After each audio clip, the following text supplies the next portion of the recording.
Rappin with ReefBum is sponsored by Bulk Reef Supply and Ecotech Marine. Hey, what's happening, everybody, and welcome back to another episode of Rappin with ReefBum. I'm your host, Keith Berkelhamer. So today I have the pleasure of welcoming Tony Vargas to the show. Tony lives in Qatar, which is right now, it's 2 o'clock in the morning. Tony, are you freaking nuts, man? It's 2 o'clock in the morning. You should be in bed. Well, I try to convince you to start the show a little earlier, but you were dead set at 7 p.m. Eastern Standard Time. But thanks for having me. This is going to be a lot of fun, Tony. You know, I really appreciate you you really changing your whole day for me, and probably ruining tomorrow because you're not going to have as much sleep as you're used to. But you know, and we'll be cognizant there, right? We're not going to do a 3-hour show, maybe 2 hours. That's a joke. That's a joke, man. It's a joke. Listen, I can tell you this much. I see the marathons you pull, so I'm prepared. I'm loaded with soda everywhere. There you go. Yeah. So I've got some serious thunderstorms rolling through here, and I just lost power right before the show started, and my generator kicked in. I'm not even sure if I'm on generator power or not, but you know, the internet's seeming to be intact, so I'm going to keep my fingers crossed that I'm not going to lose you in the live stream. But anyway, for the folks that don't know Tony, he is an author, a lecturer, a consultant, and an admitted reefaholic. He started his aquatic adventures at the age of 7 with guppies in a pickle jar. In the early 80s, he assembled his first saltwater aquarium, which was a fish-only tank, moving on to more challenging waters in the mid-1980s. He experimented with marine invertebrates and corals. In the late 80s, a handful of aquarists, including Tony, were among the first in the U.S. to successfully maintain Acropora alive in captivity.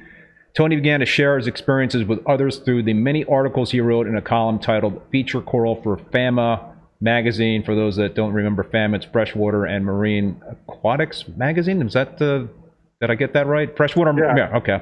One of the Acropora articles in FAMA was acknowledged in Carden Wallace's textbook on Acropora, titled "Staghorn Corals of the World." Today, Tony scuba dives around the world, taking underwater photos and observing reef creatures in their natural environment. In addition to writing his experiences and observations, Tony travels to give lectures and consultations on coral and reef fish husbandry and aquarium system design. He is in the process of opening up an aquarium shop in Qatar. So, wow, that's quite the history there, Tony. And we'll dive in a lot of pieces of that. Before we start chatting, though, I want to thank the sponsors of this program, both Bulk Reef Supply and Ecotech Marine.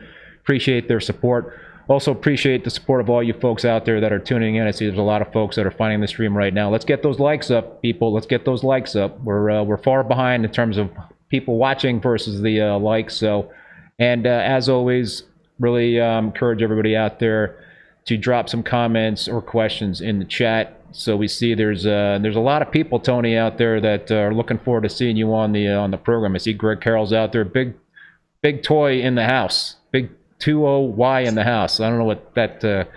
Tony. Tony. Okay, there you go. Ray Hill, Tony Vargas, double exclamation point. Wow.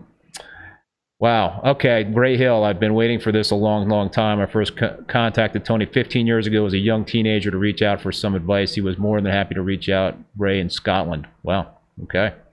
Cool.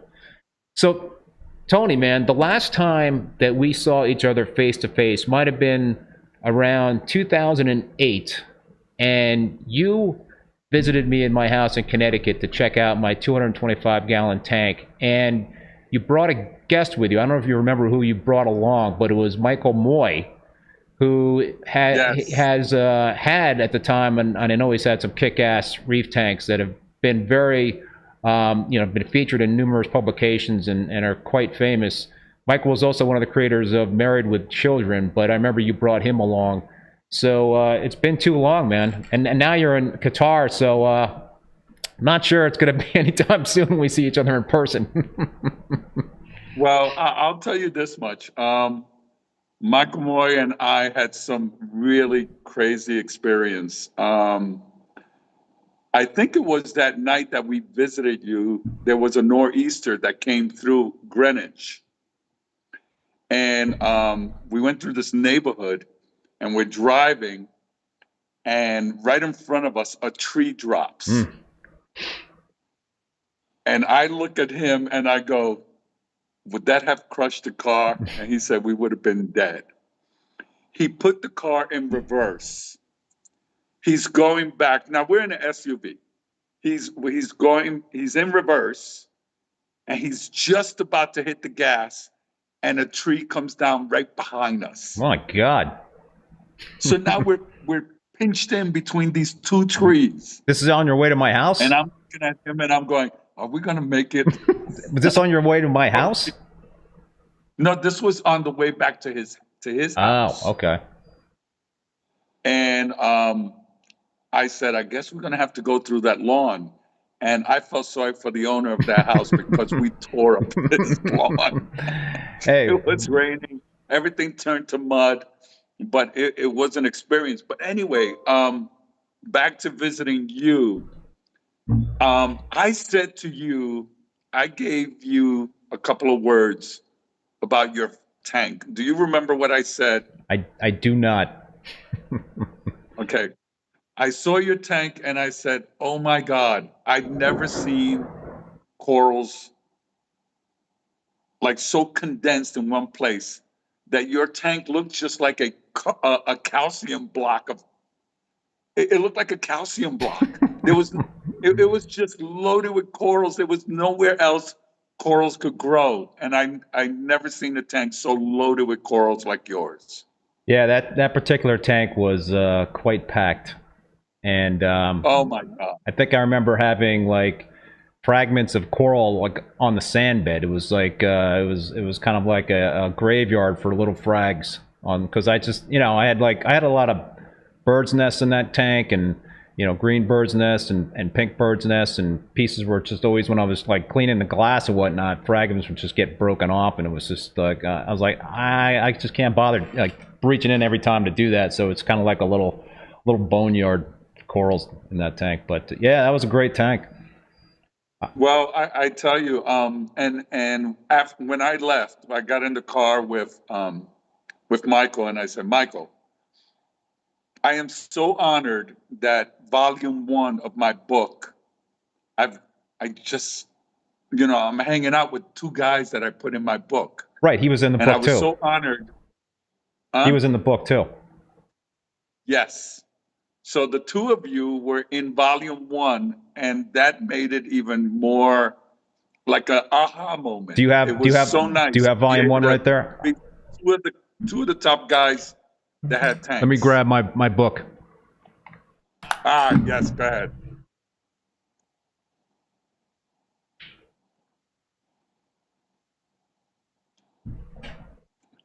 There it is, volume one.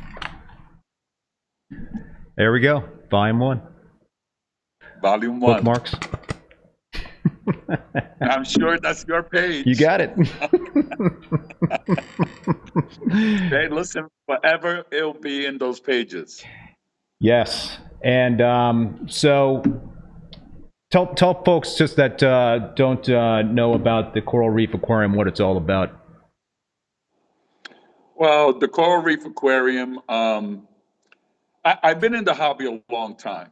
I've been in the hobby since the 80s. Well, my first fish tank was actually, my first saltwater fish tank was actually an under gravel filter.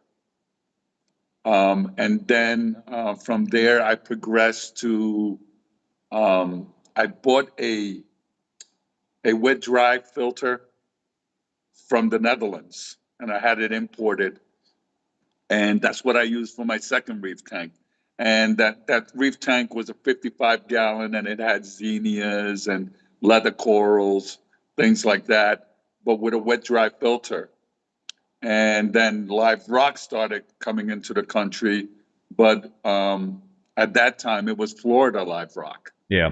And it wasn't the prettiest, it wasn't the nicest, very tight, very hard, very heavy. So you paid a lot of money for a little piece of rock that weighed like a ton. Yes. Um, Dense. very dense. It wasn't as nice as like the Indo or Fiji, and that made a big difference to the tank. I had on my 150, I had a street lamp, 400-watt, double-ended sodium vapor lamp on my 150, and we had this lamp in storage in where I was working, and I said, you know what, I think I could use this on my tank. And I put that on the tank. The color was really yellow. The water, I mean, was yellow, but the corals loved it. That's the most important thing, right, man? It was insane. So yeah, I went from the 55 with a Dutch system to the 150 Florida live So hold rock. on. Let me show you the. This is the 90-gallon first that we're looking at. No, the 150 from 1992. Okay, I'm showing that right now. Yep. Okay. So that one had the 400-watt metal halide right dead Wow. center. And it was an interesting tank, but as you can see, the rock work was all Florida rock. No, there we go. Okay, I'm looking at it now on the screen. Yep. So that one had all Florida rock, and one of we had a bunch of hobbyists that used to all hang out. And in '94, I changed all the rock out and put Indo rock, and what a difference! Yeah, I'm showing that now. What a difference! The water volume improved because we were able to get flow rates going through the rocks. It was so much nicer. Yeah, Hydrospace LLC says, sounds like you're talking about the old Florida rock that John Tulloch distributed back then. Little round, heavy boulders. Haha. Yeah, I remember that stuff. Oh yeah, it was horrible. And then the Indo rock came in, and the Fiji rock came in, and so I changed the tank in 1994, and then we sold the condo where I was living, and we bought a house up in Goshen, New York in 2000. Yep. And I set up a much larger tank, a 265 gallon. I'm showing that now. That's beautiful, man. So that tank was probably my most pride and joy. I had corals in there that today I still salivate because I wish I had those corals today. The staghorn that's in the picture, you don't see staghorns like this. Gorgeous. You know, these staghorns are very hard to come by. Underneath it is a yellow neptia. Yeah. And that's one coral that I ask everyone, every shipper, everyone, can you get the yellow neptia? You know, you can get the purple, the lavender, but the yellow, bright yellow like that one is like impossible to get. Gorgeous. And that tank was actually featured on the front cover of Forster and Smith catalog. Oh, really? Yes. Ray Hill's asking, is that a Ghani on the middle right? Yeah, it looks like it. Right underneath the... Right underneath the xenia, the yellow pulsing xenia. Yeah. It was yellow. I mean, you can't... for the life of me, I can't find corals like this anymore. I don't recall seeing that anywhere in the trade recently. But I wouldn't be seeing all that stuff coming through. I mean, that would be something like I see ACI Aquaculture's in the house. What's happening there, Chris and Amanda? They would probably know. Hey, Chris. They would probably know. Yeah, so that was a really interesting coral to have. A yellow pulsing xenia. I got it from a guy in Long Island. The yellow neptia, I got it from House of Fins in Greenwich. In Greenwich, Connecticut. Yep. I got that from him. He said, Tony, I got this coral and nobody wants to buy it. And I saw it and I said, what? Everybody's walking past this thing? And I fell in love. Are you talking about Rob, the owner? Yes. Yeah. Good guy. And at the time, Alex was working there. Yep. Remember Alex? Yeah, I recently saw Alex. Nice guy. Yeah. Really, really nice guy. So then we sold the house. We moved to Florida. And, you know, I had envisioned, when I moved to Florida, I said, okay, I'm going to join the 500 Club. Because everyone keeps nagging me about, you don't really have a real reef tank until you have a 500 gallon. So, you know, I went down there with the intentions of, okay, let's do a 500 gallon. So we worked out the dimensions and we set it up with the Amante glass. And sure enough, the tank gets delivered and I see it outside in front of my driveway. And I look at it and I go, nope. Really? You turned back a 500 gallon tank in your driveway? Can you do that? I guess you can. I didn't turn it back. They pulled it into the garage and I said, nope. Because here's what happened. I bought certain animals and certain pieces of rock down with me from New York. Yeah. Everything else I gave away. So I had a 90 gallon set up for about 2 years. And it became very convenient to be able to reach the bottom, reach here, reach there. And with this 500, I needed a scuba gear just to go to the bottom, you know? Wow.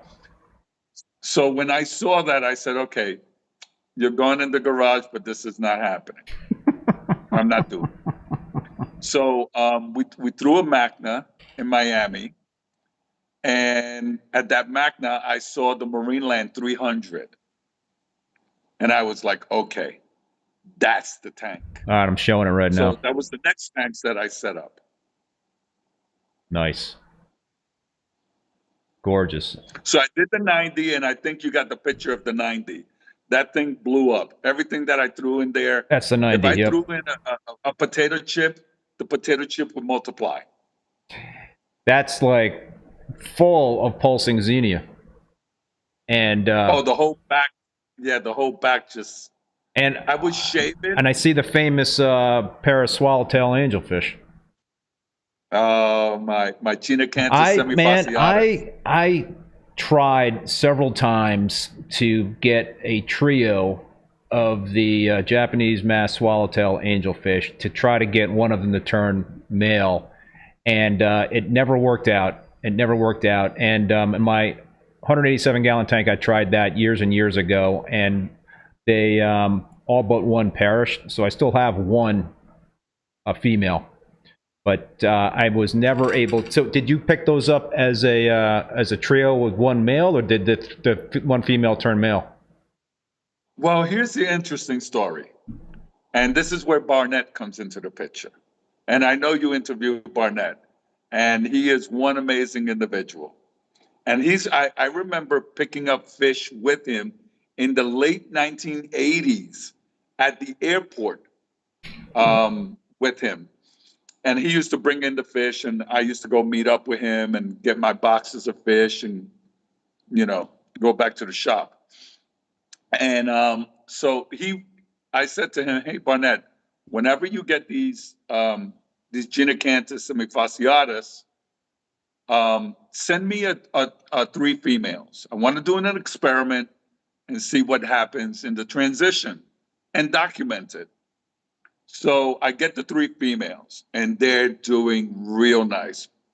Now, the biggest female is starting to get a black edging on her dorsal fin. There you go. And I said, here we go. The transformation is happening.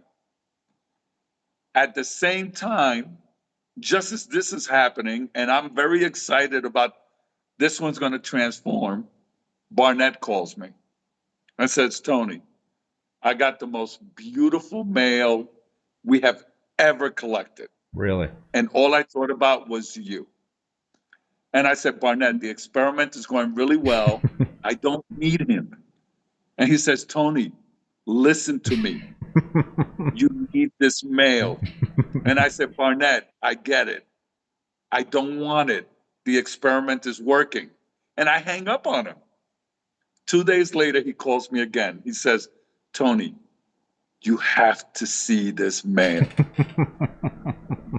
And I said, and in my head, I said, let me appease him. Send me a picture, and we'll see. He sends me the picture, and it's the typical Barnett. He squeezes the fish up against the glass, it opens up, and the male, beautiful fish. And I look at it and I go, oh, the experiment's out the window. So interesting enough, I get the male. I quarantine him for 2 weeks to make sure there's no flukes, but Barnett's fish are so good that you really don't have to worry too much about it. Worry about these issues. I mean, they really do a great job over there. So he sends me the male. I'm looking at it and I'm going, oh my God, he was 100% right. The gill plates were like a teal blue, but shiny teal blue, and I'd never seen it like that on these fish before. And I said, oh my God, he was right. So I put him in with the 3 females. The female that's in transition. I realized I had a picture of the fish, so now I'm showing the fish. Yes. The female comes up to him and starts butting him. And I said, oh my God, now we're going to have World War III here with these 2. And she only butted him twice before he put her in her place. And that's the male. Oh my, what a gorgeous that fish, is. man. So they, the trio got along fine after the initial. Yeah, the first month was a little bumpy. But what was interesting was in month number 6, that lead, the female that was in transition, lost a black, turned solid female again, and was spawning with the male. So you had 4 of them. So I have 4. Wow. I had 3 females and the male. Wow. Well, that was you made the right call, dude, because that thing is gorgeous. Oh, And then down the road, he called me up and he said, I have another badass, interesting male, and you have to see this. And I said, partner, we can't go through this again. And he said, no, the yellow is on the shoulder. There's a big yellow patch on the shoulder. And I said, no way. And he goes, yes. And he sends me the picture. I said, send it to me. Really?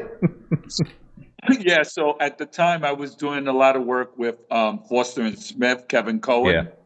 So I told Kevin Cohen of what I was getting. And Kevin says, oh, I'll find a beautiful home for him. And he did. He found a great home. And the fish is still alive and kicking and doing great. Wow. In Terry Lauderdale's 300-gallon aquarium. Wow. So are they just hard to come by these days? Are you in the know in terms of that? Okay. Yes. I'm on Barnett, I would say monthly, about certain fish that I want from the Philippines. And that is, I want another 3 females and another male, especially now with the shop that's coming. I have a nice, beautiful display tank where I want to put another set of those. Unfortunately, where these fish are collected is not the greatest environment. Yeah. And seasonal, the water flow changes in that area, and it makes it dangerous for the divers. Yeah. So during COVID, they couldn't get any because it was totally restricted. Nobody could go in that area during COVID. So that put the fish out of reach. And now it's still not the season to go in calmer waters, to go in and retrieve some of these fish. Are they going to generate a much larger price, a much more premium price than they had in the past because of the the shortage of that fish in the hobby? I'm pretty sure. Yeah, I mean, I remember. Yeah, go ahead. Go ahead. No, I was going to say I remember paying like maybe $150 a pop for a female, but I'd imagine they're at least going to be 300 and north of 300 maybe. I don't know. Okay. And Kevin Cohen was selling them. Kevin Cohen was selling a trio for I think over $300. A trio for 300. Over. Okay. Over 300. All right. I thought it was per fish. I remember absolutely. Absolutely fish, yeah. Right? Okay. I remember buying a pair in Absolutely Fish for under $100. Wow. Back when. And to think now how expensive the fish are. But, shipping charges today, I mean, the rates have come down a bit, but it's still very expensive. Yeah, for sure. There's so much I want to ask you, Tony, but you mentioned your shop in Qatar. You put together like a little walkthrough video of the new shop. So let's play that. I think it's about 2 minutes long, right? It's about 2 minutes, and it has audio, right? Yeah. So we'll let that roll for 2 minutes, and we'll come back and talk about it. So let me get that going. Hang on. There is our famous blue marine logo. Here is the entrance. On the right side is the seahorse, but no one has access through that door because that goes into my invertebrate system. When you walk into the shop, you're greeted by a Red Sea Peninsula 500, and there it is there. And then on this side here is our 17-gallon nano system. You see there, this one's been running for a while. And then we have our fish system, and over here is our invertebrate system. And then on this wall is products, dry goods. So the first column is Red Sea. Second columns are 2 little fishy products. And then we go into miscellaneous products. we come to our coral systems. And as you can see, our coral systems are here. And they're run by X4's Illumagics.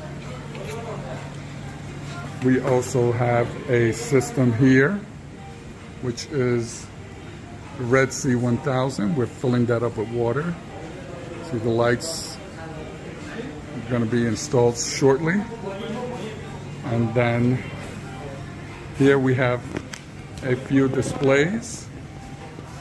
We still have one display to fill with water. And then over here, we have our main display tank. And you can see also lit up by Illumagics X4s. All right, so I'm gonna fess up a little bit here. I played that video a little earlier in the show than I wanted to because I had some alarms going off because my power's been coming in and out, so my GFCIs were tripping, and I've got audible GFCIs, so I had to stall somehow to run something so I could run back to the fish tank room and reset my GFCIs because I just couldn't sit here and listen to the alarms buzzing all show here. So my apologies to everybody and to Tony because I kind of I had another place that I wanted to kind of show this this video, but you know what? We roll with it, right, man? I didn't give it the proper setup. I'm sorry. Absolutely, that's okay. That's what happens when you go live on these things. I know. It's like we've been just getting just like slammed with rain here in Vermont the last week, and a lot of people know, and I appreciate the people reaching out to me asking about the flooding and whatnot. But we got another series of storms coming through tonight, and it happens to be going on right now. So that's it makes it a little interesting when you're trying to do a live stream and juggling all that. But all right, so dude, give people some context in terms of what they were just watching. All right, so my partner here in Qatar, he's a Qatari. His name is Ahmed Almir. He reached out to me in the U.S. and said, "Hey, listen, you have experience here in Qatar. Why not come back to Qatar and set up a shop?" And I said to him, "Well, listen, I can't set up a shop being the same old that is here in Qatar. You know, the aquarium trade in Qatar is 1990s. And if I'm going to do anything in Qatar, it's got to be the next century. Everything has to be modernized. Everything has to be brought up to date. Education has to be primary. So as soon as the shop is done, we'll be doing workshops and things like that in order to educate everyone about everything regarding the reefs. Also sustainability, taking care of the reefs, the local reefs there in Qatar. All of that I wanted to discuss, but I wanted to bring new life into a worn out market from the 1990s. So I said to him, "Come on over and I'll take you around." So sure enough, he comes to the US, his first visit ever to the US. And it's so funny because, you know, you hear all this stuff about the US and he comes here and everywhere we go, we're stuck in traffic for hours. And he's like, "I can't live like this." And I said, "Dude, this doesn't happen. But it's happening because you're here." So needless to say, I take him around Florida. We meet up with Julian. We go to a few shops there. We go to Worldwide Coral. We go visit ACI, Chris and Amanda. And, you know, they treated him like he was family, and he loved it. You know, nice. He absolutely loved it. And so we go then to California, and I take him around there. We go see Greg Carroll. We go to Greg Carroll's house. You know, Greg Carroll don't allow people to go to his home, but you know, you're an exception. He let us come over. Yeah, we had a great time. We saw his tank.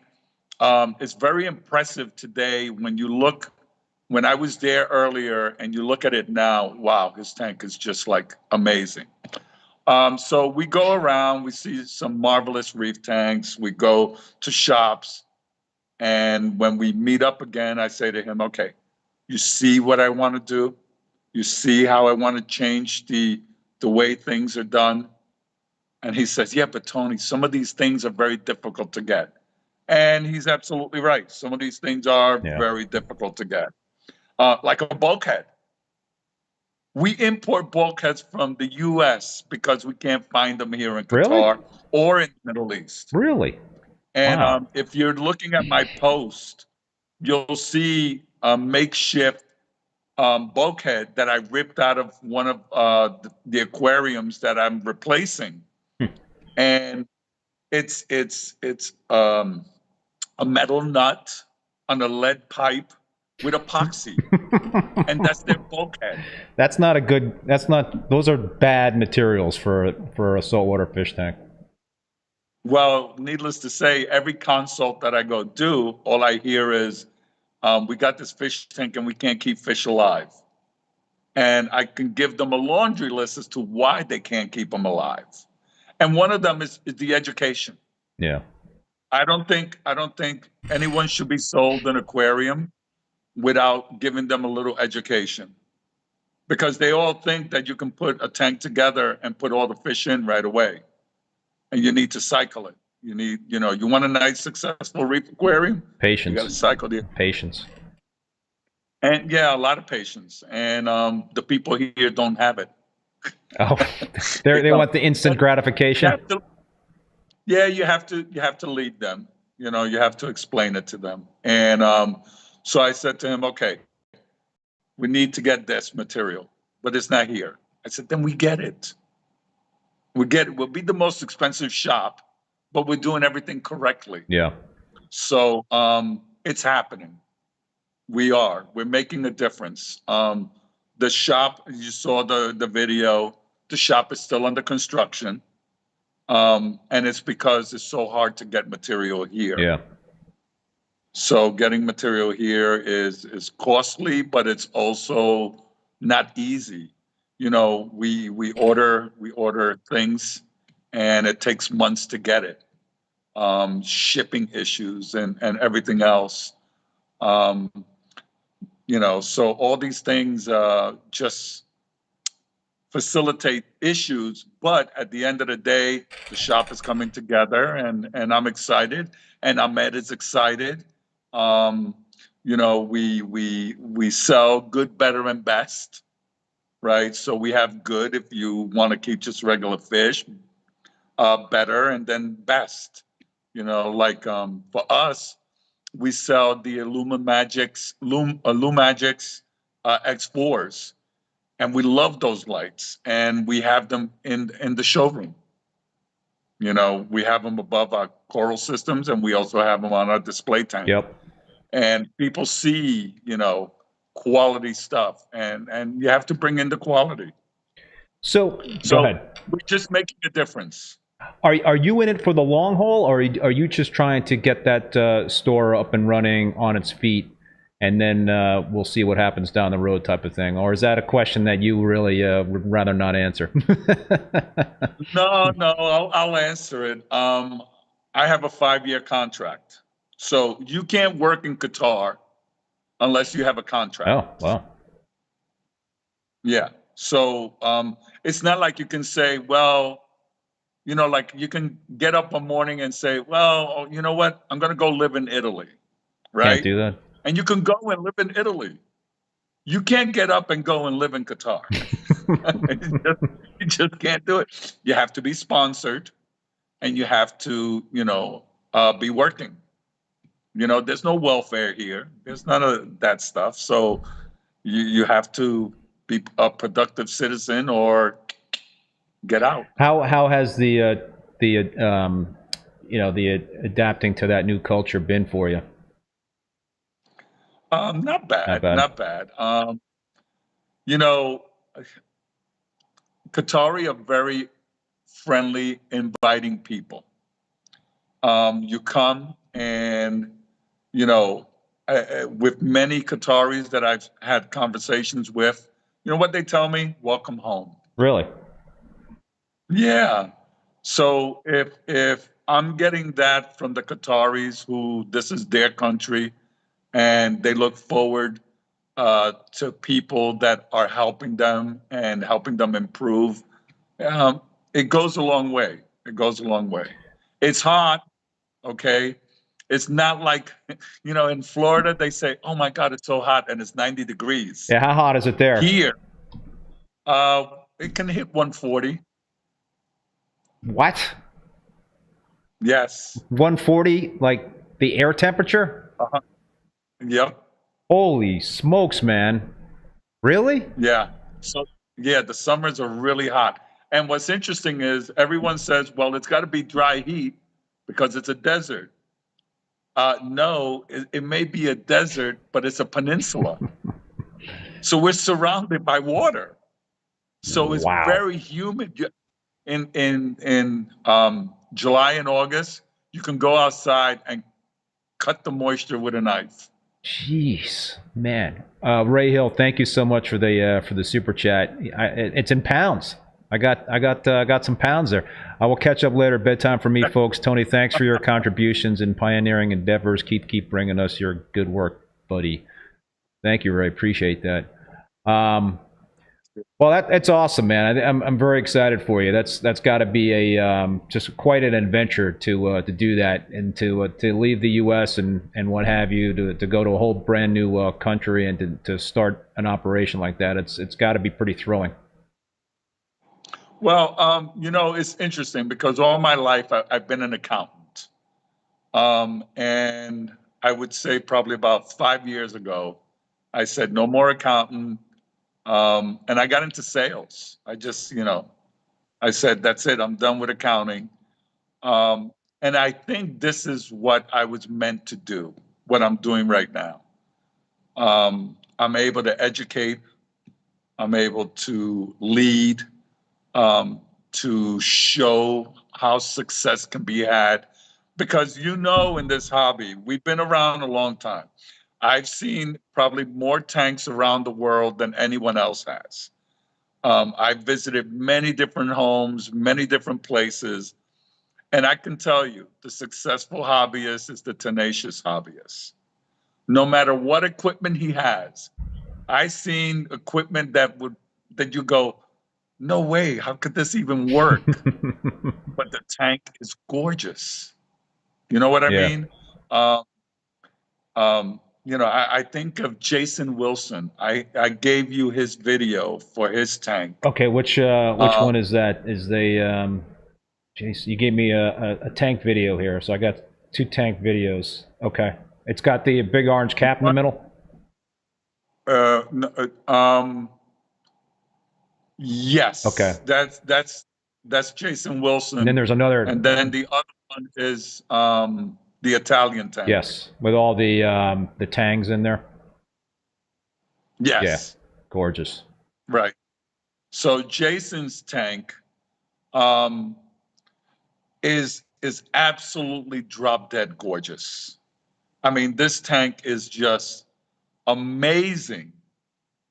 And I took Ahmed to California to see this tank, and I told him, now this is the Italian tank, the one with the tangs. Yeah. And I told Ahmed, I said, Ahmed, you have to see this tank. You have to see it. And you know why it's very impressive to me? Because he has cheap black box Chinese lights on this tank. He's not spending the dough on the big flashy lights. He put the cheapest lights he can find. Is this the hybrid hybrid LED? Is this the hybrid LED picture you sent me, or that's something different? No, okay. That was the video of Jason Wilson's tank with the cap in the middle. Yeah, that tank is absolutely spectacular. And why? Because of his tenacity. The colors of the corals were popping, and here's the cheap $300 black Chinese. So box, what was his besides the tenacity? What do you think was contributing to that kind of success? Him. Just him. It's him. Yeah, it's him. He's dedicated to what he pays attention to his tank. He monitors everything, and he's on top of it. You know, when you meet the lazy hobbyist, the one that says, "Hey, I'll do the water change next week." Next week rolls around, he's busy doing something else. I'll do it the following week. When your Capricornus turns white, you have nobody to blame but yourself. Yeah. You know, You got to be regimented. you really have to. And these animals depend on us, right? Yeah. It's a big responsibility. It is. It is. So when you were, I mentioned in your bio that you were one of the first to successfully keep, Acropora alive in a reef tank. What, how did you guys, manage to figure all that stuff out? I mean, was it just a bunch of experimentation? Was it just sharing experiences? Was it sharing knowledge? Was that all of the above?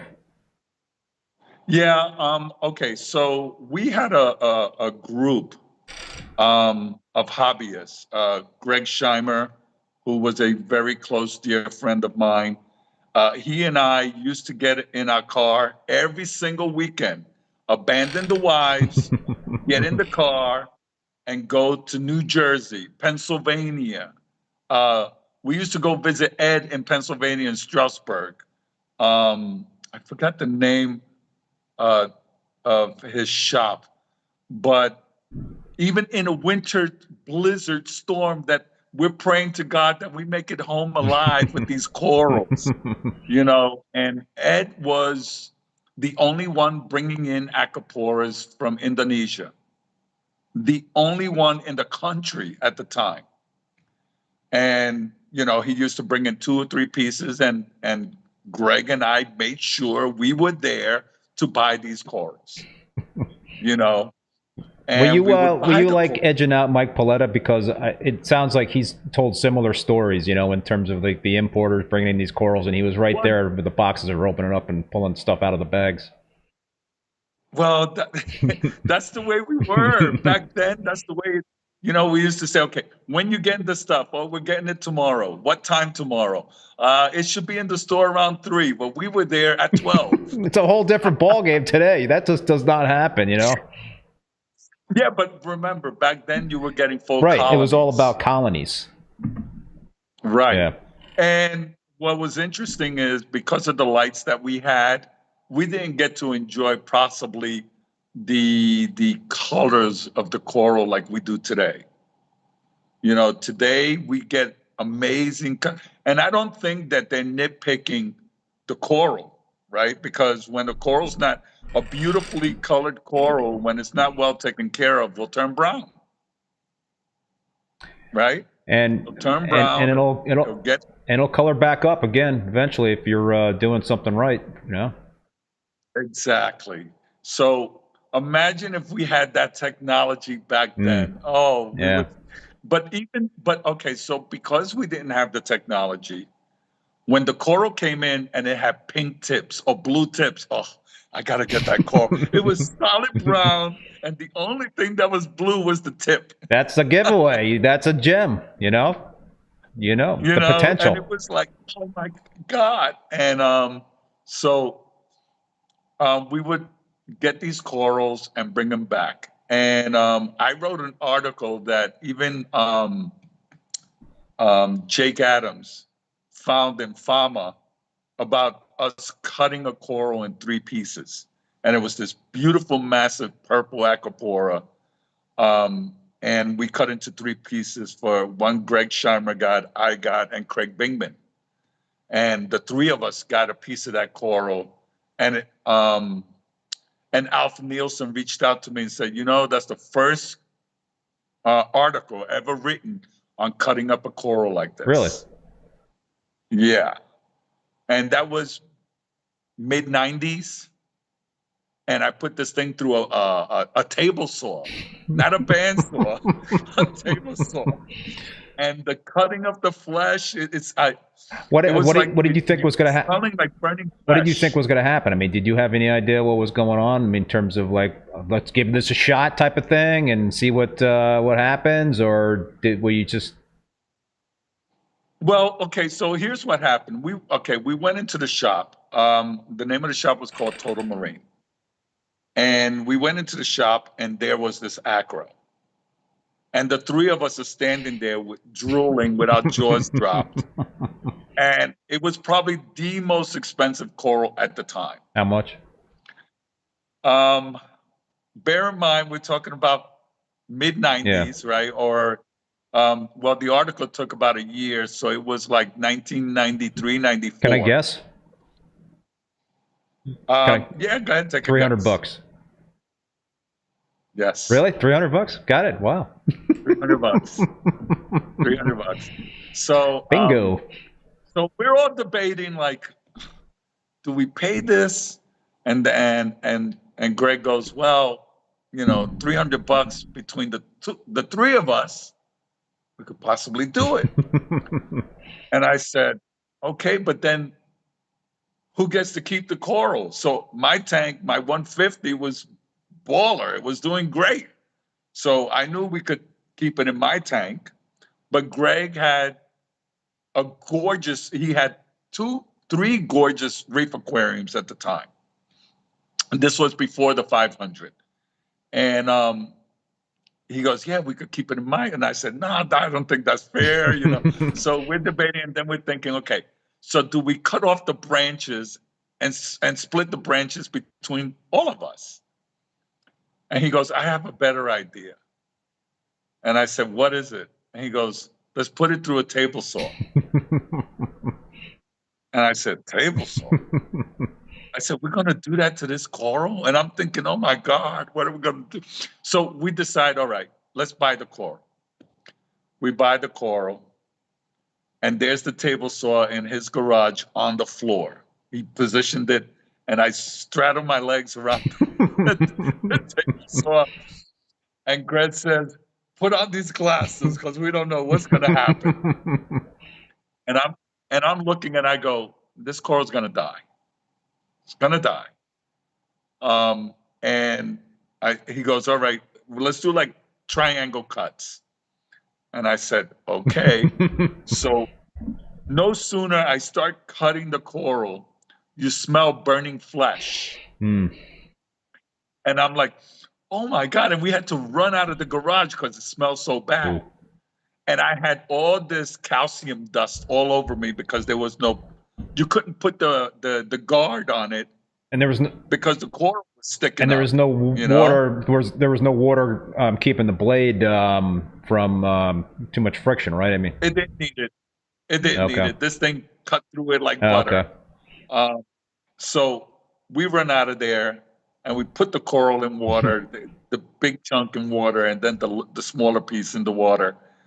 And he goes, well, we got to cut it one more time. And I said, I'm not going back out there. And sure enough, I did go back out there, and I gave it a cut on the second cut, and we put it in water. Craig took his piece, I took my piece, and Shammer took his piece, and the coral just did well. Like, it didn't phase the coral at all. And I wrote about it, and like I said, Alf Nielsen reached out to me and said, hey, this is the first time we ever seen an article like this. And then Jake even wrote about it on Reef Builders. So you mentioned Jake, and you told me an interesting story. I guess it was a few months ago when we were communicating back and forth about having you on the show, and I think you also wrote about it on Facebook. Do you mind sharing that again with the folks here on this stream? You want me to start crying? No, I don't want you to. I don't want you to do that. No. You want to give me a Barbara Walters experience here? Okay, so for a long time, we've been working on the book, right? Volume 2 of the Coral Reef Aquarium. And unbeknownst to everyone else, I wanted Jake to write the foreword of the book. And I reached out to him, and he said, oh my God, Tony, yes, I'll do it. He goes, it's my pleasure to do this for you. And I sent him a few early chapters to let him see what was coming, because we didn't want to divulge exactly what was coming in the book and things like that. So he got to see it, and he saw the CO2 art chapter, and he was like, "Oh, this is perfect. This is inspiring. This is going to give people, wisdom about what's going on with the CO2 and everything else." And the other chapters, and he loved reef tanks from around the world. That was always one of his things. He always loved that. And on several of his podcasts, he even mentions those things about, that section of the book. And so he writes the foreword and he gets it to me. And I think nothing about it. I put a nice picture of him. We set it all up, his words, and we leave it alone. We didn't even, I didn't even let Julian edit any of his wording. I wanted to be Jake's voice. Yep. And so January comes around and I get the advanced edition of the book. So I get copy number 1. The first copy off the press gets shipped to me. And then copy 2, 3, and 4 wound up going to Julian. So I get it, and I said to Julian, "Look what just came in." And he goes, "Congratulations." So I sit down, and I open the book. And I open the page, and there's Jake. And as I'm reading his foreword, all I could hear is his voice. And I got teardrops on those pages because I just couldn't hold myself back. Yeah. It was the most amazing thing that's ever happened. And I would have regretted all my life being what has happened with Jake if Jake wasn't the one that wrote the foreword to the book. Wow. That's incredible. And it means so much to me. It really does. And he was inspiring to many people. If you look closely, you'll see that Jake and I did several talks in different areas around the world. Because whenever someone said to me, "Hey, who would you also have come?"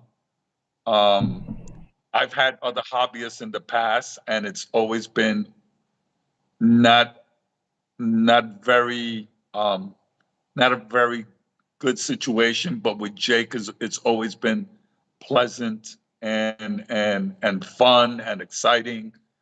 And so whenever I had the opportunity, I brought him to Dubai, Abu Dhabi, Italy, China, just because, Jake was a good friend. I had him stay at my house multiple times because he meant a lot to me, but he meant a lot to our community. And I miss him a lot. Yeah, he is certainly, it's a major loss on so many different fronts. And I appreciate, Tony, you sharing, your feelings about him. I mean, he you guys didn't always see eye to eye, right? There was another story that you told me about. It's a funny story that you told me. Go ahead, share that story. At the conference. That's a great story because we at one time, way back when, we had this this community where we got together on the web. And it was just like the advanced hobbyist thing. I don't even remember the name of it. And so I said something about a coral, and Jake came in and said something, and I said, "Why don't you learn how to read? If you read, you'll learn about it." And he came back at me, and I came back at him. And I mean, even the other forum members would come in and say, "Hey, you two, take it easy. This is ridiculous. You guys are like wanting to kill each other." And we just kept bad-mouthing each other, but going back and forth. And I knew we were doing it in a civilized fashion between us. Yeah. You know, at least that's the way I saw it. You know, so sure enough, we get to Macna, and I hear Jake's looking for you, and I said, "Well, you tell Jake I'm looking for you." And sure enough, we're in this very long corridor that leads into the conference hall. And I hear Vargas, and I go, Jake Adams. And then we meet up and we just chest bump each other. And then, hi, how you doing? And that was our first meeting. We never met face to face, but it was the forum that got us together. And it was such a great story, and I'll never forget it. It was lovely. That's awesome. Yeah. It was definitely a different time back then in terms of the forums and kind of the discussions that go on versus what I guess we have today. It's kind of a whole different environment with social media and what have you. Who else was like influential, back when you were, just kind of in the meat of getting into the reef keeping hobby to you? I mean, who else did really influence your methods? One of the guys that inspired me a lot was Greg Scheimer. And he was another one. He passed away. I cried like a little girl. I was so heartbroken over this man because he and I used to get in a car. And here's a true story. There's this guy named Joe Adrian. Joe Adrian just recently bought the book, and he took a picture and posted it on Facebook. And I said, "Oh, Joe Adrian." And I called him up, and it turns out that he's getting back in the hobby. But Greg and I would drive around in the car. And now what's interesting is we drove around and we see this blue light radiating out of somebody's window. Mm. So we drive real slow, and I go, "Oh, there's a reef tank in there." And he says, "Oh, wow, yeah, what do you think?" And I said, "I'll go knock on the door." And this is a guy, we have no idea who he is. We can get on his property, he could shoot us, right? And we go, and I knock on the door, and it's Joe Adrian, and we don't know him yet. So it's like, "Hi, I'm Joe. Hey, we were driving by, we saw the blue light.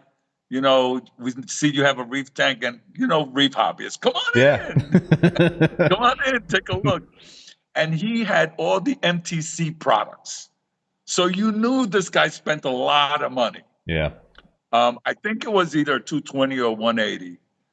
Beautiful, gorgeous reef aquarium with all the top-notch equipment, with the 400-watt metal halides above his tank.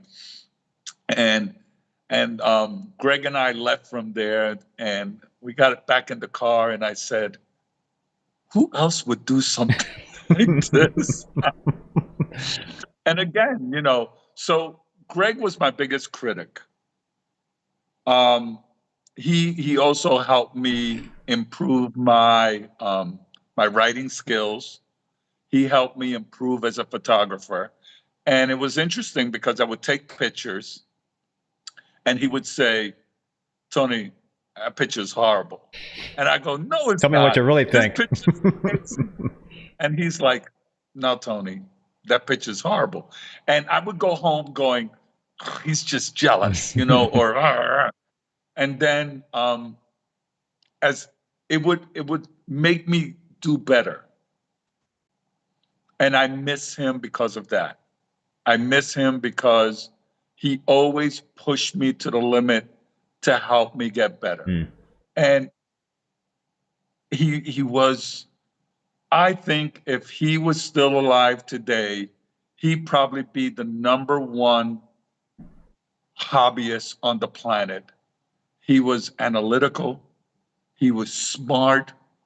He knew how to give advice. He helped everyone. He was just amazing. And I remember visiting him at the hospital near the end, and I went on a dive trip, and I was showing him the pictures on my computer, on my laptop. And he looked at me and he said, you're there. I said, what do you mean? He goes, you're finally there. I can't say anything bad about your pictures. And I said, you're just saying that because you're going to heaven. And he goes, no, no, no. And, I miss him. He was very influential, very, very influential. And the hobbyists that he could have helped today were, would be amazed by a guy like him. So he was very influential for me. Julian was also influential, which is interesting because Julian came to my house back in 1992 to see my reef aquarium, the one that you showed first with the Florida live rock. Julian came over, and that's how we met. And listening to him at his lectures, receiving his books, his 3-volume set, very influential. So, there's a lot of people we could thank. And I'd be honest with you, Volume 1 and Volume 2, I don't thank anyone more than I can thank my community, our community. I learned from them. I prosper because of them, because they have given me guidance. They have helped me along. I have a section in Volume 2 called Lessons Learned. And we could only learn lessons from each other. Yeah. And I learned a lot from our community. And by visiting all these tanks, one thing that amazes me is I've heard from one person say, oh, well, you can go on Reef to Reef and see all these tanks. No, you can't. Because there's a lot of tanks in my book where people don't go on the internet. Yep. They have no presence on the internet. And they have gorgeous, marvelous tanks. And I bring those out to us, out to the public. And I have to thank the hobby for everything that it's done for me. It allowed me to travel. It allowed me to see other hobbyists. It allowed me to learn. And you think about it, us as reef hobbyists, we learn water chemistry. And if you're playing with lights, you're learning electrical work, you're learning plumbing work, you're learning, again, chemistry, you're learning how to build stands, carpentry. Then you go and you take it to the next level and you learn how to scuba dive, and then you learn how to take pictures, and then you learn how to take pictures underwater. I mean, all of these are their own little niches. And we as reef hobbyists get to advance ourselves in all these tiny little niches. And I really don't see any other hobby in the world that can give you so much for so little. It is an amazing hobby. There's so many different aspects to it. There are some incredible tanks out there, but some people just don't have the photography skills, the videography skills to capture, what their tanks look like. So, even the stuff that you might see, on social media, the discussion boards, your book, that still might not be, there still might be other fantastic tanks out there that we as a community are not benefiting in terms of being able to see. But that's just part of the deal. It's you're not going to be able to cover everything, but it is a tight knit community. So word does get around, I guess. Yeah, and if you notice, I mean, you go back 10 years ago and you look at the pictures that people were posting on the forums, like on Reef Central or anywhere else, or the club web pages, right? And you look at those pictures and you look at the pictures today. What an improvement. The photography skills are getting better. And the post preparing of these pictures, the post photography, oh my God. Some of these guys know how to work the Photoshop and everything else and make gorgeous, beautiful pictures. Could you give top 3 tips for people that want to kind of get to the next level in terms of their photography?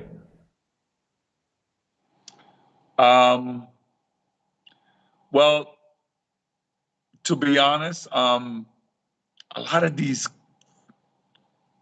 camera phones are just amazing. But 3 tips would be a good camera, a good eye, and a ton of pictures. Yes. I can't tell you, with every dive that I do, I bring my camera with me and I go underwater. When I come up with 2,200 pictures. Wow. Of 2,200 pictures, how many of them are going to be usable? So you take as many pictures as you can, and you will find some sweet spots in all those pictures. And then just cropping them correctly. Don't have the clownfish over here. And that was the main focus, right? Crop them correctly and things like that, prepare them. Because you know what? Some people say, well, Photoshop is cheating. No, Photoshop is not cheating, because in the old days, you used a developer. So you kept the picture in the developer longer or shorter. Then fix, you kept it longer or shorter. The paper that you use. I mean, come on, that was Photoshop in a different era, because you can manipulate any picture you wanted to. And you can manipulate the contrast and everything by the chemicals that you were using, and the paper you were using, and the time it sat in the developer, or in the fix it or wherever. That was Photoshop. So today, Photoshop is digital. You go online or in Photoshop and you fix it. Yeah. Getting back to volume 2, you said you were really kind of collected a lot of really good information. You learned a lot. What were some of the top things that you learned? And based on what you learned, did that influence how you keep reef tanks? Well, okay. I've been in the hobby a very long time. So I'm not going to give you the numbers of how long I've been in the hobby, but obviously since the late 1980s, right, to now, I've learned quite a few things. I have one guy who gave us a lessons learned where he placed his skimmer like at a corner of his sump. Now, the collection container of that skimmer hung over the side of the sump. So when the skimmer flooded, guess what it flooded to? The floor. So the lesson learned there was keep the skimmer in the center of your sump, and that way, if it does flood, it floods into the sump, keeping the water in the sump. And there's many little tidbits like that in the book, in different parts of the book. I asked when I was doing reef tanks from around the world, I asked every hobbyist, do you have any lessons learned? And they put it there. Martin also, I did a whole chapter on Martin's build. He also put something in there about lessons learned. So reading the book gives you an idea, oh, I'm going to do something similar. This is what I need to avoid to prevent this from happening to me. And that's something that we picked up. I picked it up on volume 2 because I learned this in between volume 1 and volume 2. Rob, upstate New York, thanks, man, for that very generous super chat. Really appreciate it. The comments. Great chat, guys. Tony, thanks for staying up after 3 a.m. I don't even want to think about what time it is. I'm having a good time. As long as you're having a good time, we got no power failures on your side. I keep getting like there's been a lot of flickering going on here and a lot of beeping and whatnot, but somehow the internet keeps chugging along, so I'm good. Yeah, I don't know, man. This is a miracle. This thing is I haven't been cut off yet. But volume 3, what's going on with that? Is there going to be a volume 3? Yes, there will be. There will be. Unfortunately, at this time, I thought that I would have gotten started with it probably 2 or 3 months ago, but the shop with Ahmed and everything that we're trying to do is consuming a lot of my time. I do a lot of consultation work because people have issues with their tanks, and they call me, and I come in and I give the consultation, I write reports and everything else. So that's really not allowing me, but we figure within the next couple of months, we'll have a grand opening. After the grand opening, we'll have the first workshop. And then after that workshop, I'm going to get started on volume 3, which is going to be dramatically different from volume 1 and 2. Can you share how it's going to be different? No. Thought I'd ask. No, because, it's funny because with volume 2, I knew what I wanted to do with volume 2. However, once I got started, things evolved. I reached out to Julian and I said, Julian, you and I travel around the world. We take pictures of tanks and people's homes and fish and corals. And what do we do with it? We archive it. But the archive is just for our gratification. Where does it go from there? And he said, Tony, it's your book. You do whatever you want. And I said, well, what do you think about doing a chapter called Short Stories? And he said, elaborate. And I said, well, again, you and I travel around the world. We see these beautiful tanks. We take pictures. There's a story there to be told. And we don't tell the story. We just archive the pictures. And if we do another book, we've got a lot of pictures that we can pull from for the substance. And he says, well, I think it's a great idea. It's your book. You do what you want. And I said, you sure about this? And he goes, yeah, go right ahead, do it. So I wrote it because I visited many beautiful aquariums, but I never got, like for reef tanks around the world, there's 21 questions that need to be answered.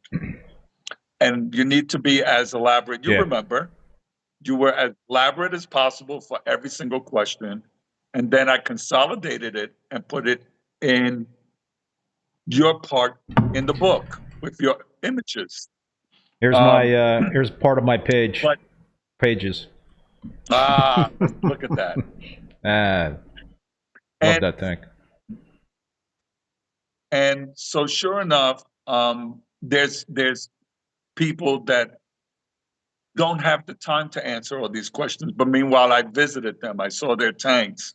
I said, let me put them in short stories because them and their tanks need to be talked about. There we go. Look at that. That had like I don't know if you remember the 2 giant purple monster colonies in there. Tyree purple monster. Yeah. Do you have that? I do. And people out there watching, do not ask me for a frag. Get that all the time. Well, it's slow and really a slow grower. It is a slow grower. It's a very slow growing coral. For some reason, it's like, I'll take calcium when I want. I'll take magnesium when I want, strontium when I want. I'm not in the mood. And it stays. But those two colonies I had in that tank that you saw in person, that thing was growing like a weed for me. Both of those colonies were just, and I don't know what was different because I had them under metal halides then. I recently I've still got one of my pieces under halides, and it's just really slow.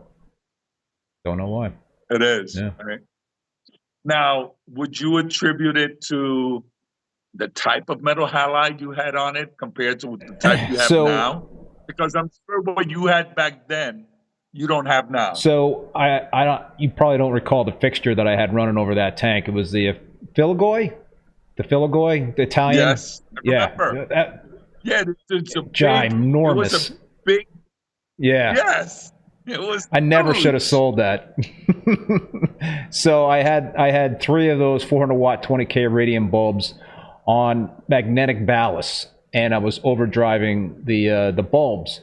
So the difference between back then and today is that I'm still using the 400 watt 20K radium bulbs over that coral, but I'm using electronic ballast. But I've been told that So you're not so it's, overdriving it. well, it's on like the super lumen setting, so it's supposed to be like an HQI. But you know, I've had Tulio on, and I've talked to others about this, and it seems like that's not the different. But I don't know. It seems inconclusive to me in terms of whether or not that is actually the difference. Why the coral was growing a lot better back then versus today. I kind of think it's part of the reason why is because I'm using electronic ballast today, and then you cannot find those magnetic ballasts. But Tulio is, I think he is producing them. I don't know if he's selling them at scale at this point, but so yeah. Well, I mean, the other thing to look at is the salt brand you were using back then. Are you using the same salt brand today? I think I was using Tropic Marin back then, and so no, I'm not using that. Yeah, who knows? Who knows? I'm telling you, it's all these little factors. You know, we have gyro wave makers today. We had power heads back I had the then. Tunzi power heads in that tank. Great. You know, every little change brings a change to the system. Yeah.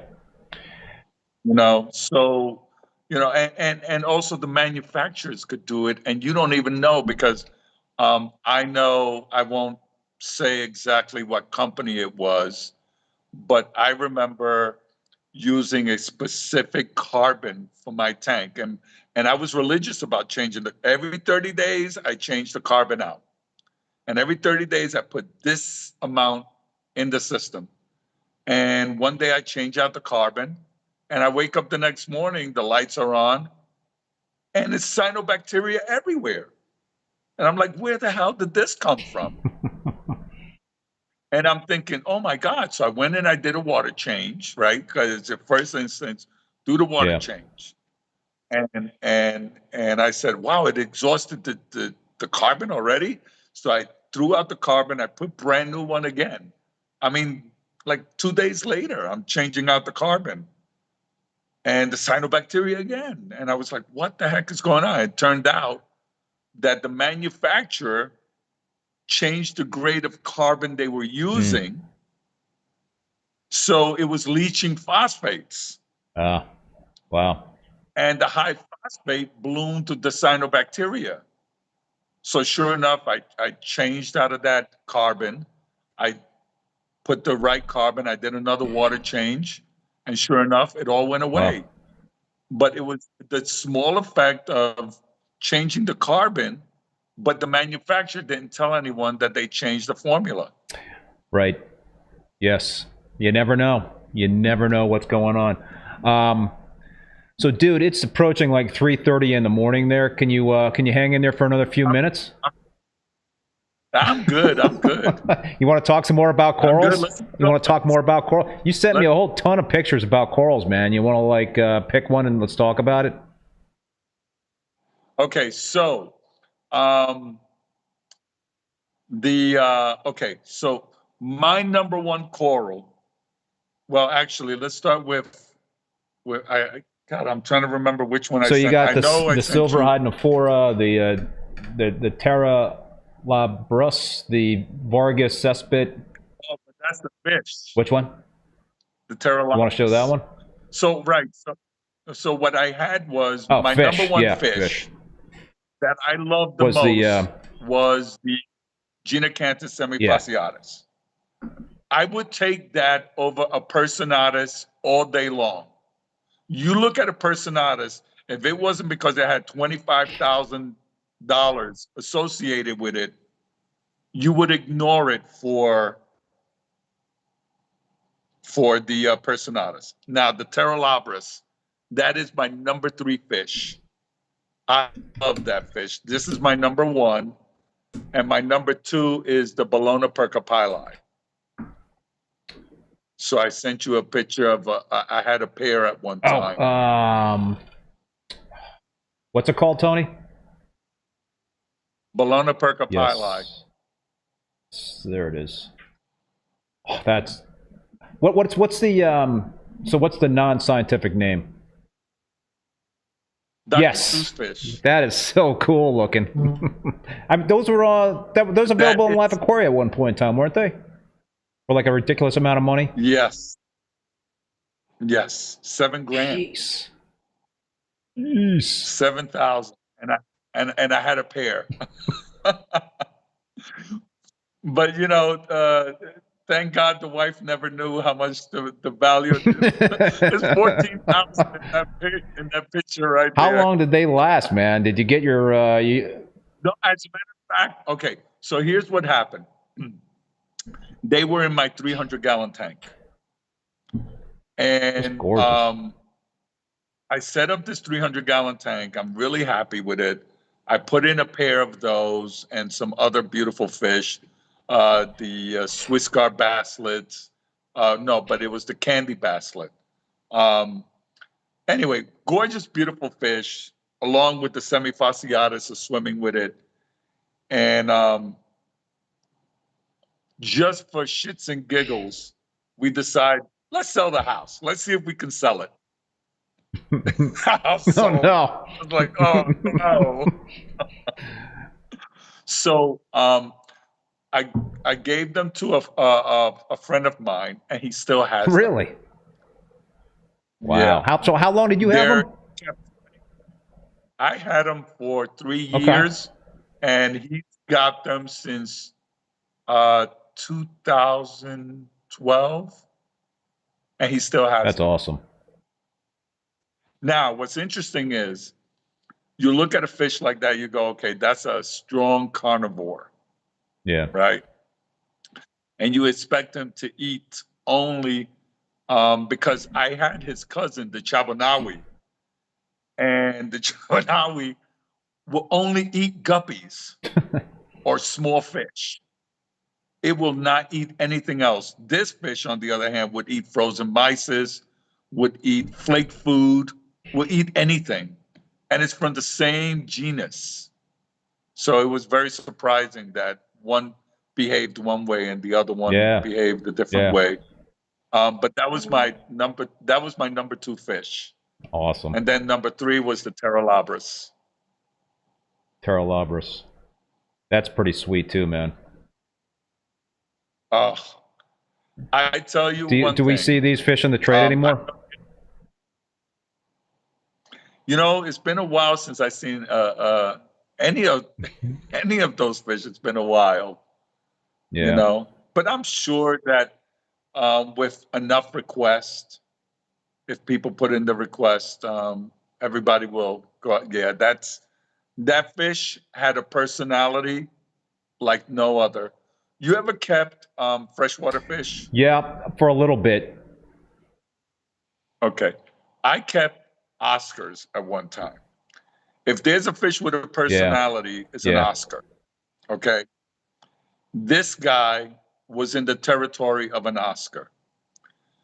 So where the tank where he lived was in my dining room, you can see from the tank the steps upstairs where my bedroom is. If he would just see my feet, he would go absolutely crazy. You see him swimming and like, pay attention to me type of deal. Whereas if my kids or my wife's feet would appear, he would ignore them. He knew me by my feet. That's crazy. That's, you know, I've told this story before in the live stream, and I'll try to tell an abbreviated version of it. I had this, the animals that we keep in our reef tanks are just amazing. You know, they're really just amazing. And so I had this yellow tang and a purple tang and a sailfin tang in the same reef tank, my 187-gallon display tank. And, you know, they were getting along fine for a few years. And all of a sudden, the purple tang decides to turn into, you know, a real asshole and just completely bullied the yellow tang to the point where the yellow tang was had to hide in the rockwork all the time. And in fact, I thought I had lost the fish because I hadn't seen it for months. And then one day I saw it kind of like poke its head out and race out and try to grab some food. It was like pretty much a white yellow tang because it was not getting any light. And then so this went on for like a couple of months, and I was like, what am I going to do? How do I catch this thing, and how do I get it out of there? I'd have to completely rip apart the reef, and I had tons of corals, and it was like that. It was not even a possibility. And then one day, I always put the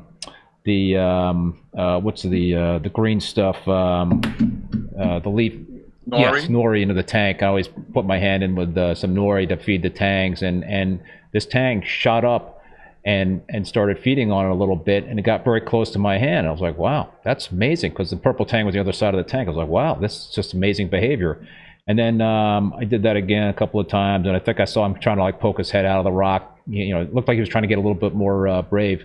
So then soon thereafter, I did that exact same thing, and he came right up to me, and I cupped my hand, and he went inside of my hand, and I lifted him out of the tank and walked him into the frag tank room and dropped him into another, it was like a cry for help, He just was like, save me.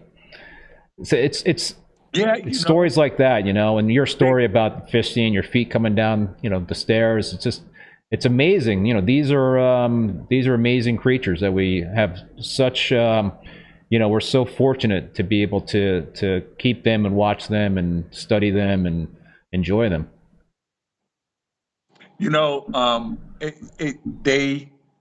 They actually know that they can cry for help, and we'll be there to help them, because they do. In the video of the shop, you saw when we first walk in, on the left side, we have that 500-gallon peninsula system. So Ahmed said, let's put 2 powder blues in there together. So for about 2 weeks, the powder blues were doing great together. And then one day, man, one of the powder blues said, I don't want you here no more, and beat the living daylights out of the other powder blue. We were able to put our hand inside, and the powder blue said, take me. Similar thing. And we were able to take it and put it back in the fish system, torn fins and everything. So, they asked for help, and it's our responsibility to help them anyway. I got just wanted to read a couple of comments in the chat here. Chris C. is referring to you, Tony. I've been up with him way later than this at Magna. It's not surprising to Chris. NB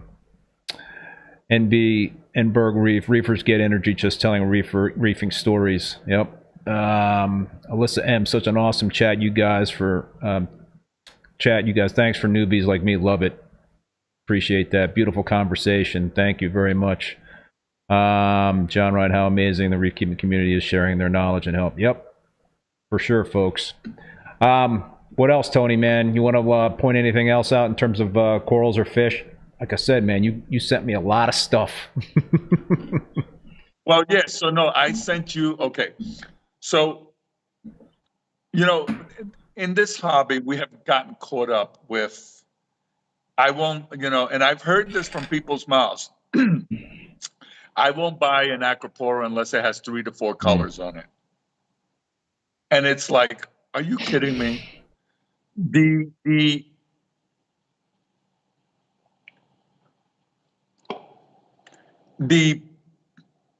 gorgeousness of some of these corals, like when you showed that picture of my 265-gallon tank, and I said, I can't find staghorn like that anymore. I can't. And I haven't seen it anywhere. Staghorns like that are very difficult to come by. Do I care if it has 3 to 4 colors on it? I'm looking at corals for their beauty, not just for their color. Because yes, color is impressive. And when you put those blue lights on, man, the colors are just amazing on some of these corals. Yes, I get it. However, there's more to beauty than just the color. There's the texture, there's the shape, how it looks. And I sent you a picture of Acropora abrotendoides. Yes, I'm showing it now. That is so cool, man. That coral is so gorgeous looking. And it's brown. I can't find it. It's brown. And it's brown, you know? And it's brown. But you know what? Who knows what color it would be in captivity, right? You take these brown. Look at the texture of that coral. Look at the structure. So unique. Look at its polyps. I mean, it's... And I took this picture at Tubataha at, I think it was like 35 feet. And the coral, when I saw it, I was like, oh, if it wasn't because I was in a restricted area, I would have fragged it and brought home a piece. Because it's a beautiful Acropora. I mean, absolutely gorgeous.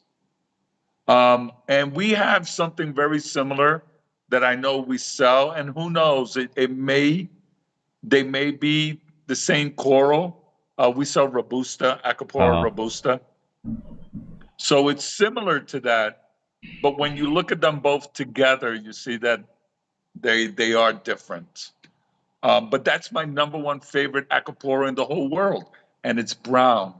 And you know what? That would be center displayed in my aquarium if I had it, because it's different. It's gorgeous. Yeah, I agree with you. I think sometimes the form factor is way overlooked. Yeah, absolutely. You know? There's another coral, a Favites, branching Favites I sent you. That's another gorgeous coral. Okay, there's oh yeah, here we go. Yeah, look at that, man. That is kick-ass. Branching. Isn't that amazing? Yeah. So that's another one of my favorite corals. Another one is Australia gyra. What an amazing coral that is. Did you send me a picture of that? And I've kept, you know what? I may not have. I probably did forget to send you that one. Australia gyra is another one of my favorite corals, but this Favites, I've only seen it 2 or 3 times in the trade. Gorgeous. That was a shot in your aquarium? Yes, that was actually in the same aquarium with the Pterolopus. Oh wow! Where did you end up getting that Favites? I'm trying to remember, where did I get that thing? I can't recall. You also sent me a whole bunch of pictures. I've just got them kind of like they were not labeled, and I don't know if I should just scroll through some of these things to see what pops up. Yeah, if you put it I'll put it up there. It's unnamed, but you'll see it in about 15 seconds. This is another very unique looking coral.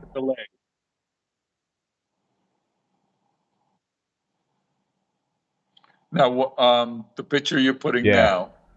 You know, what is it? You tell me. You see it now? No. Yes. Okay. So that is silver Hynepora. Oh. I saw this. I got another in Tubataha. I got another picture of that. At 60 feet. Wow. That is a coral that should be in captivity, and it's not. And it's amazing. That is so unique. It is. It is. I did bring back a branch of that with me, and it did very well, but it was like the purple monster. Slow going, huh? It's so slow. There it is. There. That's a look. Go back to No, that you showed the Oh, close up. okay. That's Okay. Tubataha. Yeah. Oh, that's the same coral. That's Yeah, you'll see it. You'll see it it is the same. in a few seconds.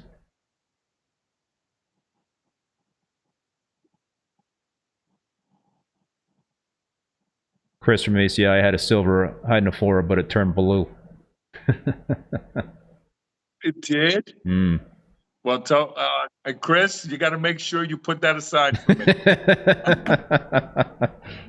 There it is. There, that thing is absolutely gorgeous. That's so cool.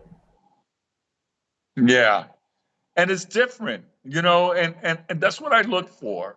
You know, so many times you go and see a hobbyist reef aquarium, and all of a sudden they're all starting to look the same because they're all keeping the same exact corals. Yep.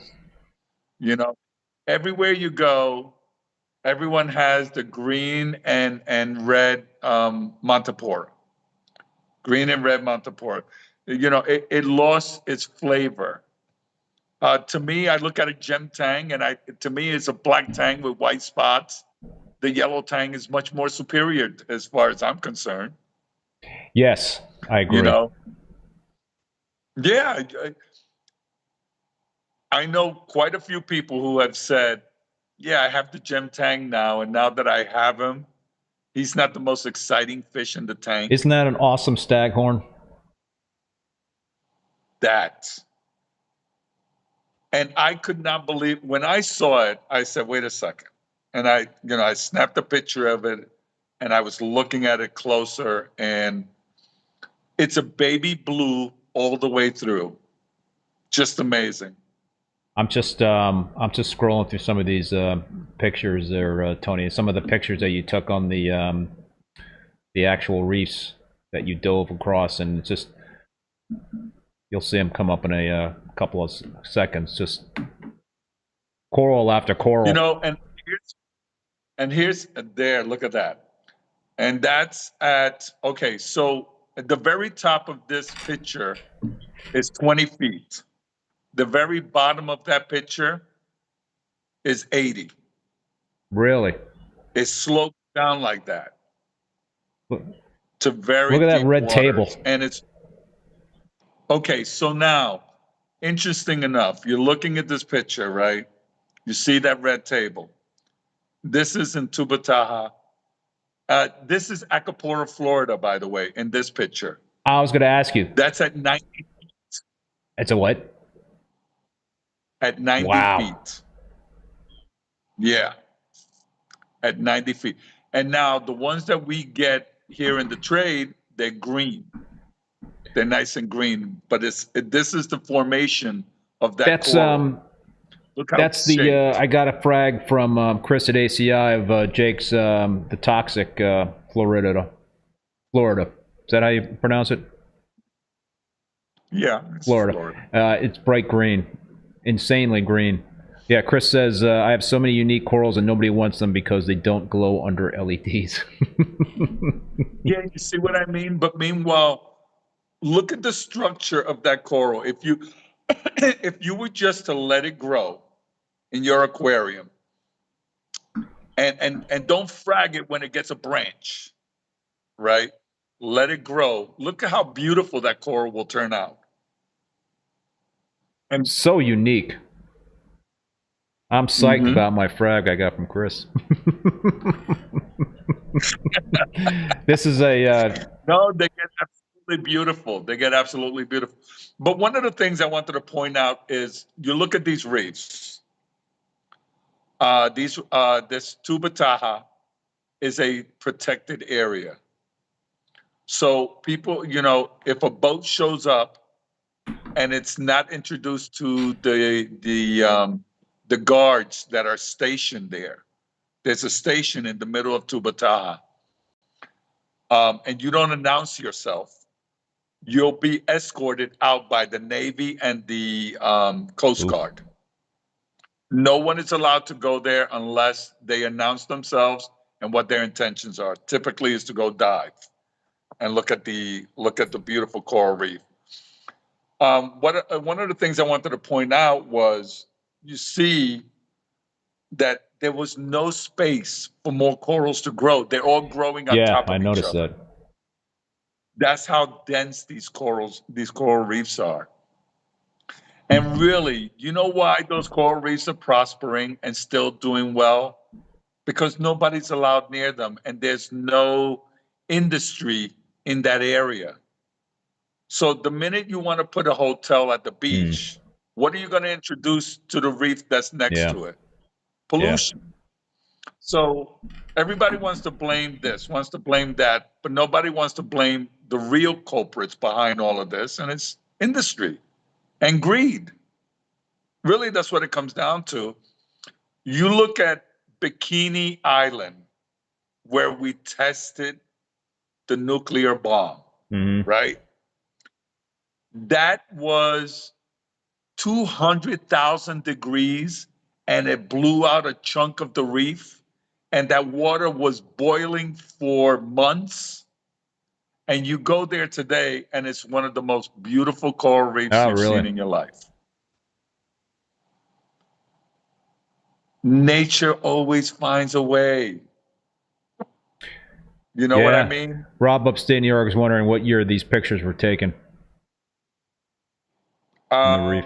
So some of them were taken 10 years ago. Some of them were taken 4 years ago. And I'm doing a trip there soon as well. Is there any issues with coral bleaching in that part of the world? No.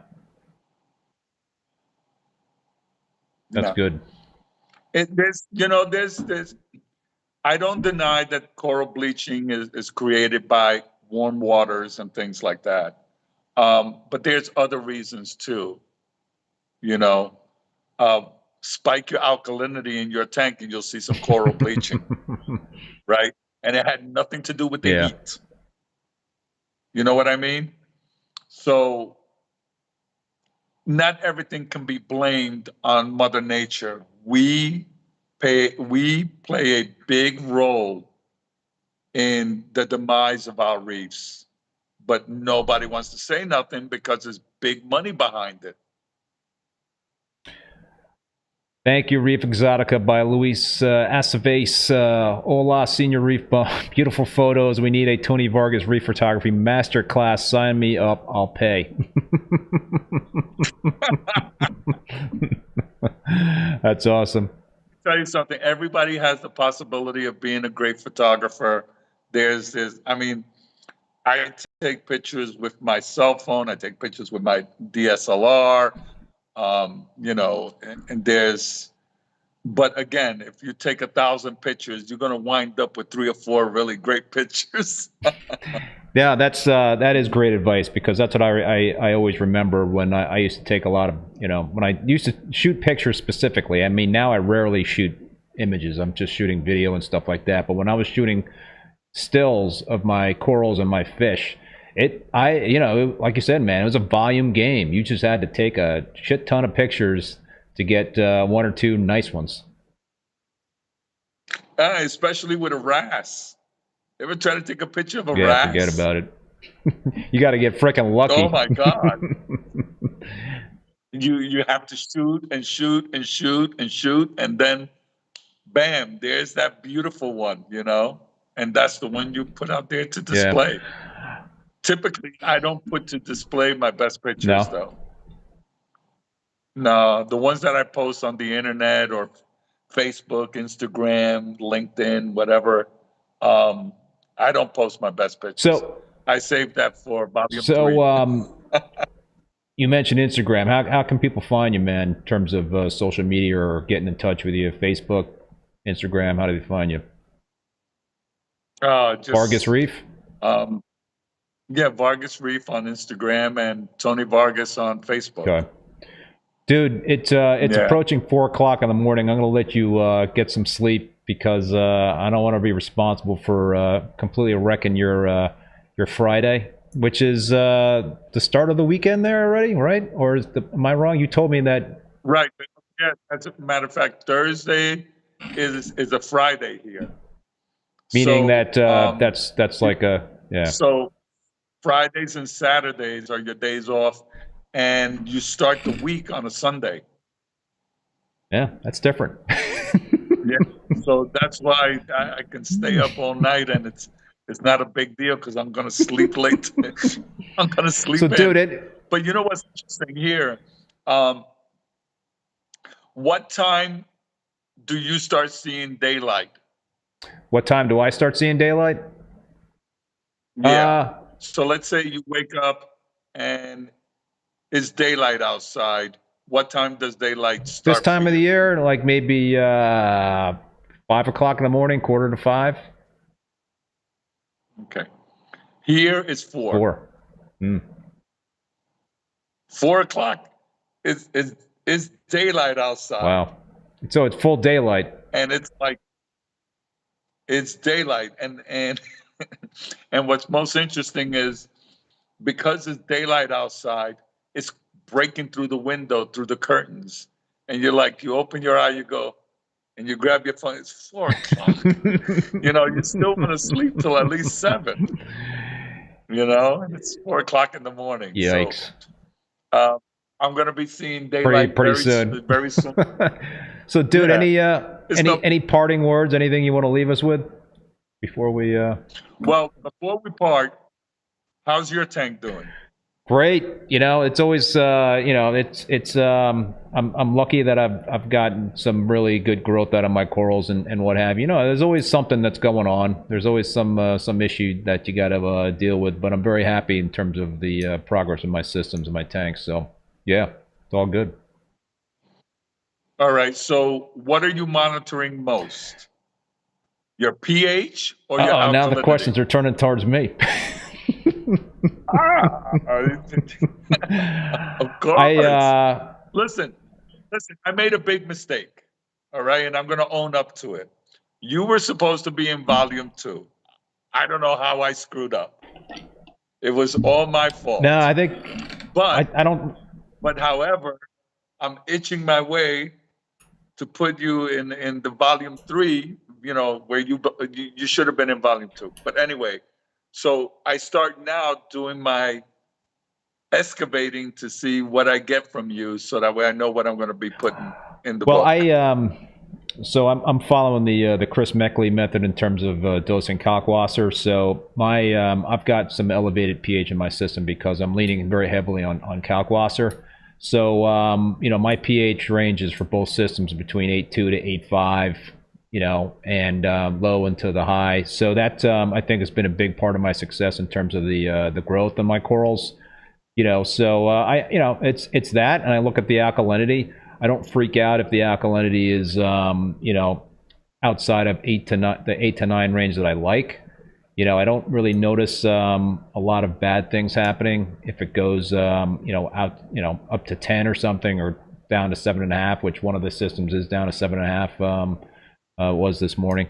So yeah, I mean, those are the two things that I have been monitoring, and a change for me is also doing ICP testing on a regular basis. I had never really done that on a regular basis, so now I'm doing it every month, and I'm using the Captivate aquaculture trace element, so I'm doing making adjustments when I see my ICP test every month in terms of what I'm dosing for the trace element. So yeah, it seems to be a good formula.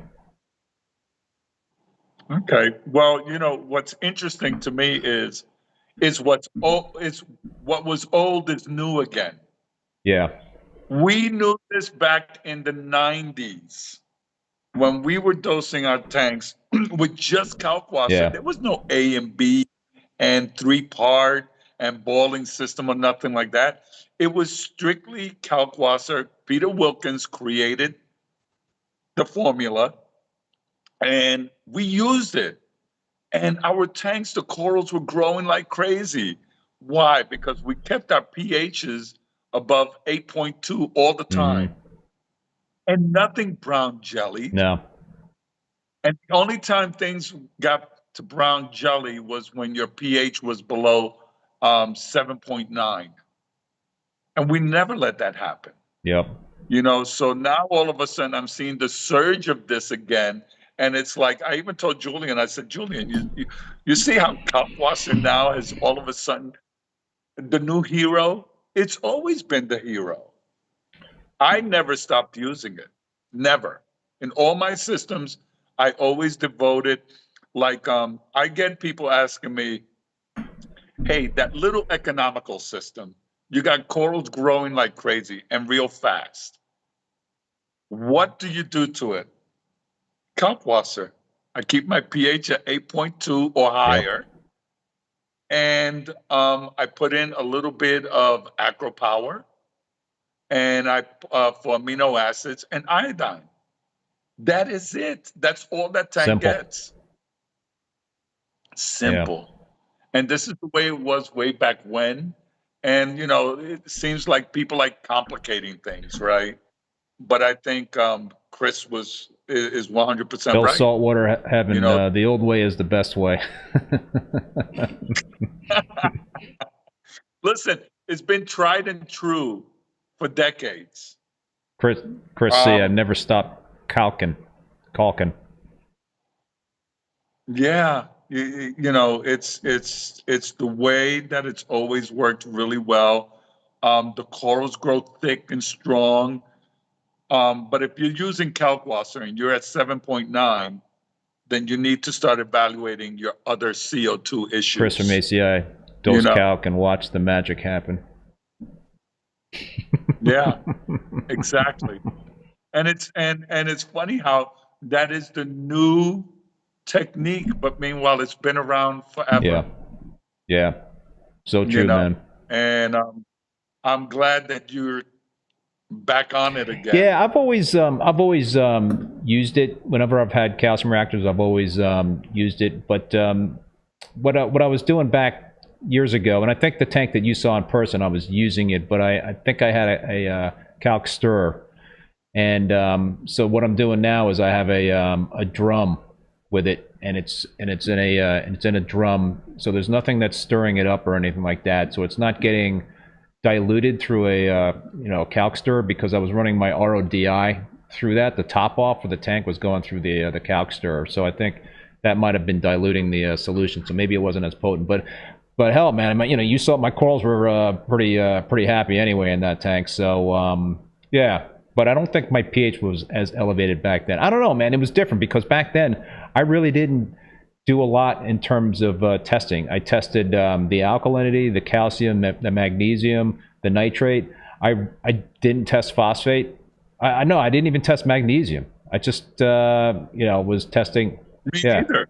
So things look fine. And it's interesting because even in the shop, I don't test magnesium. I walk in the morning and the girls already did the testing on all the systems, and they bring me the log and they go, here's the pH for today. And I know it's early in the morning, so the pH is already at 8.2. I know I'm going to get it to 8.4 throughout the day because we have a very good ventilation system in the shop. So I knock out a lot of the CO2. And that's important to know, your CO2 levels, right? Your CO2 levels really influence how much you have to dose. And that's one of the chapters in the book that I think is very important for people to understand because an average household can hold 1,000 to 1,200 parts per million CO2. And that's very high, right? And that, well, for a reef tank, if you're putting a reef tank in, right. So now you have a reef tank in that environment. You're dosing your system based on the CO2 levels in the house. Right. Okay. What happens when you go on vacation and you continue dosing the same way and there's no CO2 levels? I mean, the CO2 levels drop dramatically. No humans. Now what? Now you're overdosing because your tank isn't absorbing 1,200 parts per million of CO2. It's absorbing 400 parts per million. So that also is an equation that you have to take into consideration when you're dosing your aquarium. Yep. No, for sure. All right, dude. Well, listen, man. This has been a real fun chat, Tony. Really enjoyed having you on, and again, really appreciate you taking the time. Where can folks find the books? Okay, so right now they can order it through Two Little Fishies, or just any of the pet stores that carry the Two Little Fishy products will be carrying the book as well. Okay. And if they want, But you can get you don't have the link for the Two Little Fishies? I can send yeah, it and I'll to put you. it in the video description. Yeah. Yeah. And if folks want to visit you in Qatar, how do they find you? Oh my God. Don't come during the summer, though. All they have to do, it's funny because I already have Jeff Turner coming in the next couple of months. He's going to come and hang out with me over here. Nice. You know, so yeah, so you come to Qatar, you just say to the taxi driver, "Take me to Blue Marine." They know where to go. They know where to go. Oh, don't just find it on the GPS. It's yeah, nice and there easy. you go. All right, Tony. Well, listen, man. Yeah. Thank you again so much for staying up super late. Really appreciate it. It was a lot of fun talking to you again, man. Thank you. I really appreciate it. Thank you. Yep. Pete. So that's going to do it for this show, folks. And I want to thank Tony again for being on, and also want to thank both Bulk Reef Supply and Ecotech Marine for sponsoring the live stream, and also want to thank all you folks out there for tuning in and participating via the chat. It was great. Also want to give a big thank you to Paul, who's the moderator as well as the president of the Boston Reefer Society. Please join and support your local reefing clubs. They are so important to the hobby. Also want to let you know that all episodes of Rappin With ReefBum are available as podcasts on Spotify, Apple Podcasts, Google Podcasts, Stitcher, and Amazon. My next Rappin With ReefBum live stream will be on Thursday, July 27th. I'm not going to be on next week at 7 p.m. Eastern Standard Time with Rocky Elicio, who you should definitely have think about that dude for your book there, Tony. He's got an incredible 270-gallon reef tank that was featured in the May-June 2023 edition of Coral Magazine. So that should be another great show. If you want to check out the full upcoming schedule of guests, please visit reefbum.com under the YouTube section. Until next time, be safe and be well. Later.